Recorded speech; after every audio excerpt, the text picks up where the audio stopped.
So, I put up here a definition for culture. When Neil and I were planning this event, we were going over the content and how we could enrich attendees. This is the most meaningful thing for us over the last couple of years. Is focusing in on company culture, beginning to make a shift in our own business and company culture, and to see the impact of that. So, company culture refers to the attitudes and behaviors of a company and its employees, and it permeates everything that that company does. How many people know what is on the screen? Right, we don't have any under 20-year-old people in here, right? They have no idea what Kool-Aid is, probably. So, as kids, we enjoyed the adventure. Occasionally, when Mom would open, we would only have 2 disparate packs, and we would make a gallon of Kool-Aid, and we would mix and match. How often does that lead to something spectacular? Occasionally, maybe the lemon and orange is something new. Maybe you enjoy that. Sometimes not so much, right? Sometimes you get berry and pina colada. Hey, maybe not. You don't know what you're going to get, right? What if you took 4 random packs and you get some brown-looking Kool-Aid? What are the chances that it's going to be great? It's going to be a mixed bag, right? But that's what we do in our businesses all the time, right? We've got a myriad of different people with different backgrounds, and they all come together and they all strive to do meaningful work, forward the mission. Some of them aren't really that focused on those things. Some of them are focused on hitting the clock on time, checking out on time. And we have to figure out how, even in your own business, maybe you're not a leader in your business, maybe you're not a manager in your business, it's still incumbent on each of us to try and make our workplace the best possible place to work. And if we go about it in a random fashion, without any intention, without any focus on what we're striving for, you might end up with that brown sludge that no one wants to drink, right? Does this resonate with anybody? Did you guys do this? You know, mix and match? Maybe working at Coke. Not exactly the same thing. So, I'm going to spend my time talking through setting the stage for what culture really means, how it impacts us. If you start up here at the top right at the 1 o'clock, bad company culture means you're really not that eager to go to work. The morale in the office is low. Motivation is low. Good people begin to go elsewhere. The product or service is poor. Clients aren't thrilled. Clients begin to leave. And then business goes down. And then you don't want to go to work. And then morale is low. I spent time in this cycle. It's not a good place to be. I mean, look at number 1. Look at 1 o'clock there. You don't want to go to work. How about you guys? Have you been in this cycle before? Have you worked somewhere where this cycle is happening? What if you can manage to shift that into a positive culture? Do you believe that the 1 o'clock value there is possible? Do you believe that a time could come where you and the other people that you work with can't wait to get to work? People get there early, and they arrive. They don't just get there early because you're punishing them. They get there early because they're eager to do their work. And 5 o'clock comes and goes, and people are still working away. Does that happen in your workplace today? People are driven and motivated. People don't require direct supervision. They don't have to be constantly managed. Good people are eager to join your organization. This has begun to happen for us. It's startling. The first few times it's startling. I'm good up here. I'll go by my slide. You got it.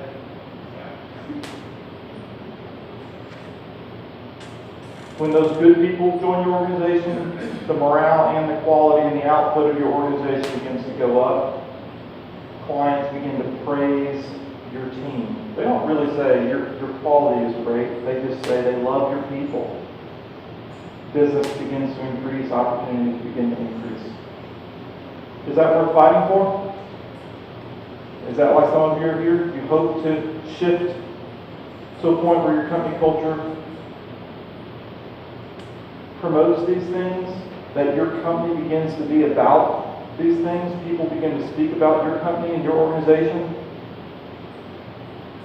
So I wanted to keep this slide up here for just another second because this is why you're here. This is what hopefully you guys begin to take notes throughout the breakout sessions, throughout the other presenters. We've got notepads right on this first little booth right here. And there's lots of pins. So see the vendors. But I want you to walk away from this expo like I did the one I went to in 2019. And not only did I walk away with a new paradigm of what culture could be, I started implementing it. I've got a breakout a little later today that really gets into the nuts and bolts of what I learned, what I began to do, the real practical aspects of it. But the mindset shift that you're in for hopefully begins to create this sort of desire for you at your organization. Where to start? Start with a slide that works.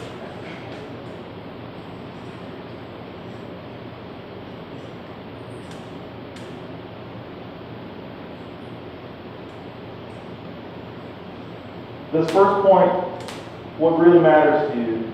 I spent January 2019, like 30 days, like 4 weeks.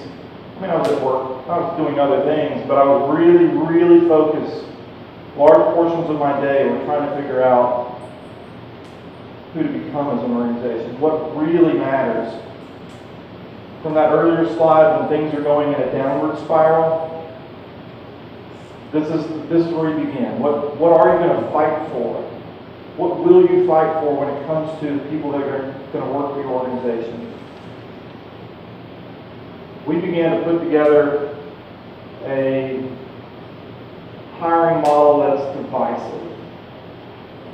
For the right people, and this happens, it's amazing, but it happens. People, they get to the end of our job submission and they say, I felt compelled to apply to this position. But I've made it in a way that's divisive, so some of them are offended by it, I'm sure. It should be divisive. Your organization, if you're going to find something that really matters to you and that's what you're going to stand for, your organization is going to be appealing and very irresistible to some. It's going to be, we never want to work there. I would never go to work for a place where me doing a good job is rewarded by additional responsibility. That's not what I signed up for, right? I just want to make as much as I can as much as I make, and be done working as soon as possible. Is that me? Patrick?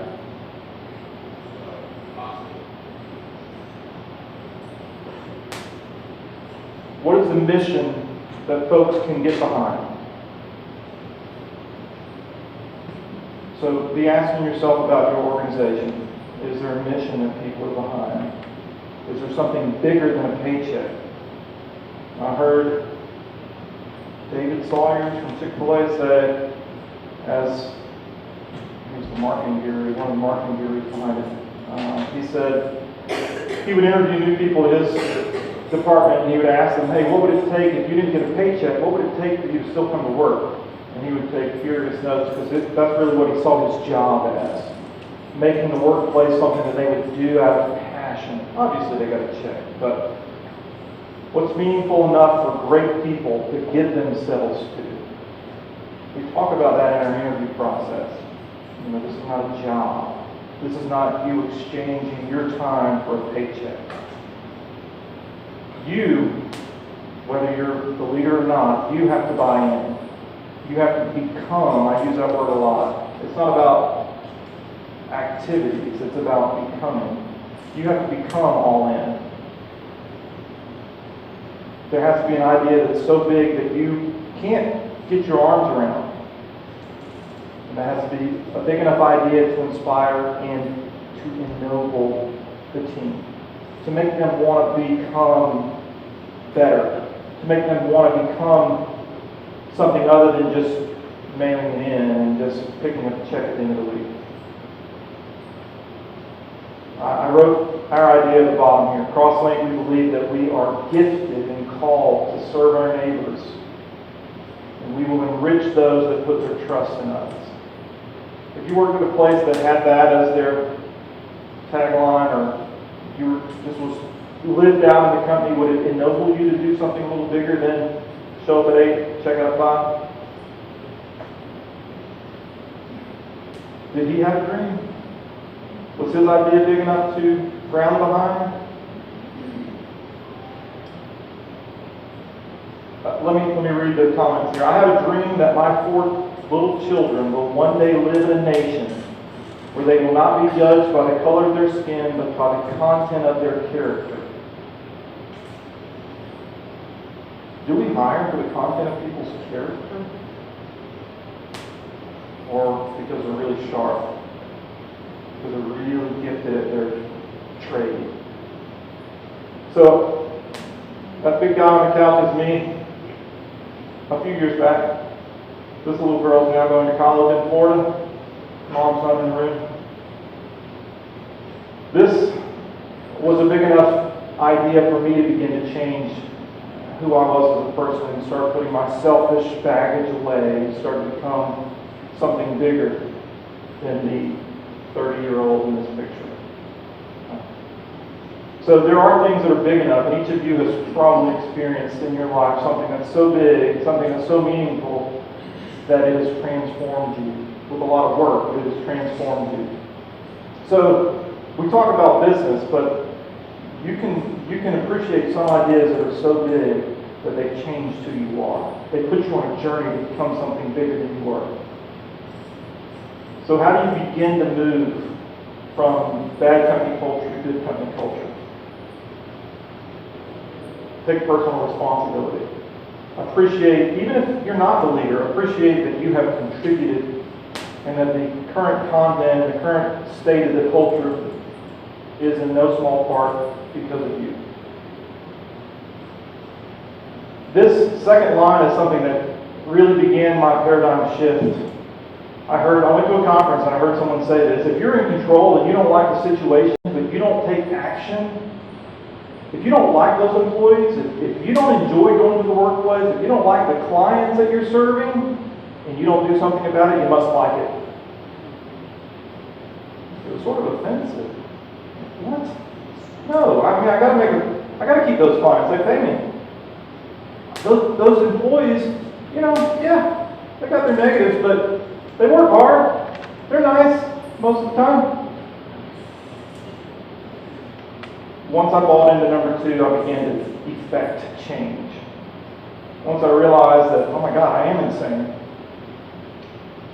I'm putting up with bad clients that give me no joy to work with.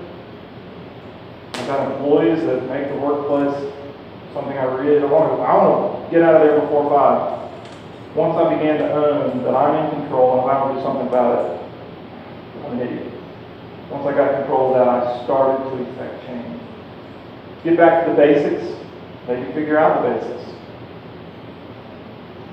And if you really get hold of number 2, there's some tough days and some tough decisions ahead. Some offboarding of clients, some offboarding of employees. The folks that are enjoying and or responsible for the bad culture, what has to happen? Put them through a 30-day remediation period? I don't know. Maybe it really is simpler than that.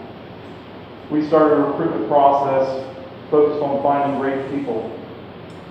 The people who had the potential to be technicians that could also solve computer problems and cybersecurity problems, but we focused on character, going back to Martin Luther King, his vision, the character of people.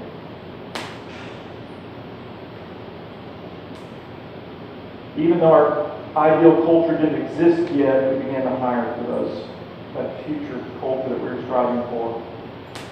And this market and recruit your values, that was tough for me. I really never envisioned myself. I'm an IT guy. I'm an engineer who likes to be behind the scenes.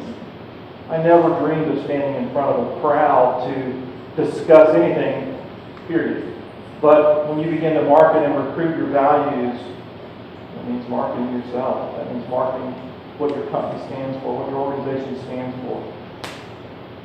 And then University of Pennsylvania did a study, and they would put plants, if you will, into groups to see what percentage, what minority percentage it took to change the group's opinion. And as long as they were committed, it took 25% of a group to effect change in that group. To have them shift from their currently held beliefs to different beliefs. Belief might be too strong of a word. But your company culture may not be great. You don't have to replace everybody. If you can get focused in on the narrow and start to shift a few key people, 25%.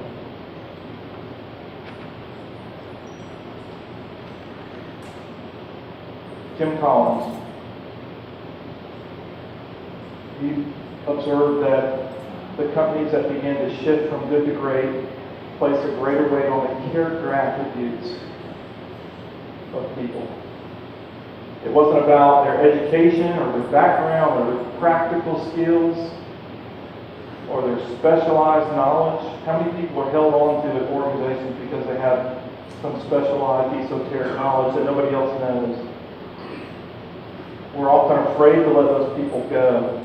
When we get bold, prayerfully, and we let those people go, the deficit is minimal. It's surprisingly minimal in my experience. So maybe you're not in a place where you have bad culture. Maybe, we spent a number of years happily doing our job, very low drama. We didn't have all that mission. We weren't as driven as we could be. But we didn't have bad culture. So just a few ways to avoid bad culture. Our next speaker is talking about the collaborative approach to business. And if you can develop a collaborative culture, you've avoided many of the pitfalls that we've gone through and most organizations go through. So before he speaks, be ready to take notes. Don't hire for talent. Superstars can be the worst thing an organization can bring on. They're selfish, they're focused on themselves, they're not focused on the mission, they're not focused on the drive, the thing that gets you there every day early. So don't hire for talent, hire for cultural fit. This money for time, confusion, it's a fairly recent thing. I probably never heard this before about 5 years ago, but young people want to get out of this paradigm of I'm going to work for it, I'm going to give my employer 40 hours, they're going to give me a check, and I'm going to get away from that as soon as possible. I hate to say that, but if you read Genesis, we were made to do work. Our God is a worker, and we were made to do work. There's intrinsic value in moving dirt from a hole to a pile. It's rewarding, inherently it's rewarding. We're made to do work. If we can help people get out of that mentality of, hey, I just want to own some property and let that mail me a check and I'll just, not have any real work, that's not good for them. Talk about it early in the hiring process. Start shifting your existing workforce towards an idea of working hard, a desire to work hard. We've gone to at least 3 interviews, and we're not in a hurry to hire. And if there's the slightest indication that the spouse of the person that we're interviewing, if there's the slightest indication that there's a mismatch culturally with the family, then we strive to take that person to dinner with their spouse. my bride can give a sniff test that I can't get. She picks up crazy better than I do. And if that spouse is in any way not going to be supporting the mission, supporting that person, you left at 5:15 today. I had stuff for you. As much time and investment as you can put into the whole package that you're hiring, the better.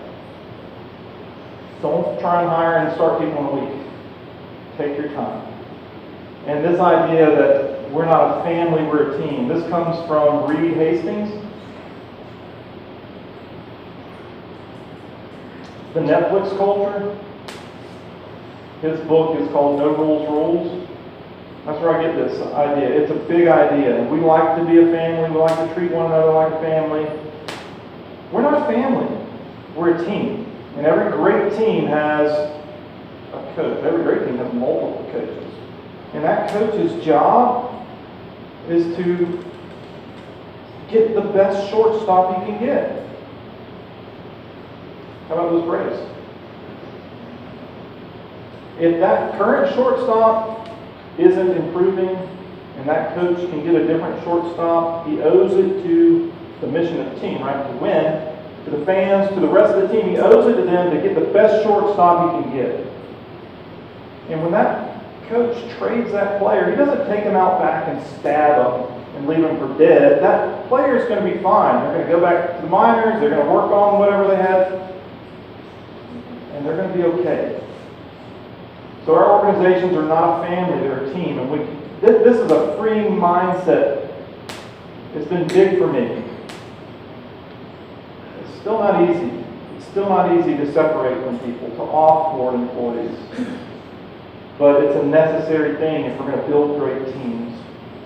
And if the mission is big enough and meaningful enough, then we need to build great teams.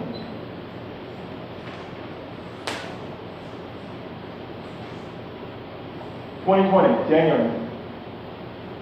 This is our entire team.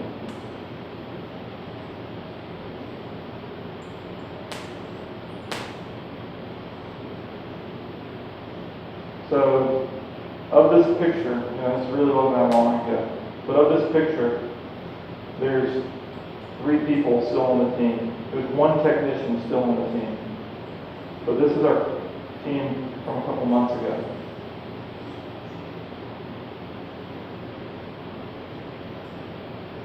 Bobby Christine, now the DA of Columbia County, he's not on our team anymore.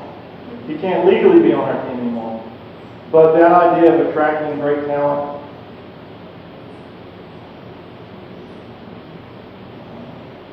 this is a badge of honor for me, to be able to employ, to be able to motivate, to be able to lead a team of individuals who are driven, who have their own mission to accomplish. It's bigger than me. It's bigger than me cracking a whip.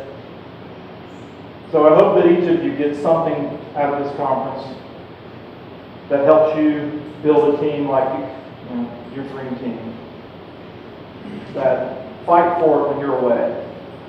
It's bigger than you. Let's initiate the culture shift in our own organizations. And if we can do that, the lives of the leadership improves. The lives of the employees improve, and it becomes a great place to work, and it's meaningful to them, and then the people that you serve, the lives of the people that you serve improves. Let's make it happen, guys. Thank y'all.